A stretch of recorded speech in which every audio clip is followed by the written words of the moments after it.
નસીબ નસીબના ખેલ પણ કેવા ગજબ છે, જે આપણા આત્માથી ખૂબ નજીક હોય છે, જેને આપણે પોતાના માની લીધા હોય છે, અને એની અંદર તમારા જીવનમાં તમને આવરણો આવતા હોય છે, અને એ આવરણોમાંથી બી ભગવાન તમને બચાવી અને જ્યાં જ્યાં જે પ્રોબ્લેમ આવતા હોય છે એનું સોલ્યુશન ભગવાન લાવતો હોય છે, આપણાથી થાય નહીં. તો સમયના ટાઈમ ઉપર છોડી અને તમે તમારા જે પણ ગોલ છે એના તરફ વળી જાઓ અને તમારું લક્ષ્ય એક નક્કી કરી દો કે ના ભાઈ મારે મારી મંજિલ સુધી પહોંચવાનું છે.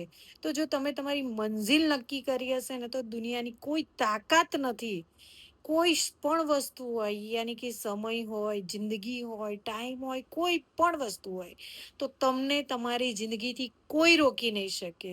અને કોઈ તમે જે નક્કી કર્યું હશે એ તમે કરીને જ રહેશો. તો નક્કી તમારે જ કરવાનું છે કે કયા રસ્તે, કયા ટ્રેક ઉપર, અને ભગવાન શું ઈચ્છે એ તો એના ઉપર છોડી દો ને. એ બધું કરતા હરતા ઈશ્વર જ છે, અને ઈશ્વર કરે ને એમાં ક્યારેય ભૂલ નથી આવતી, અને સારું જ કરશે.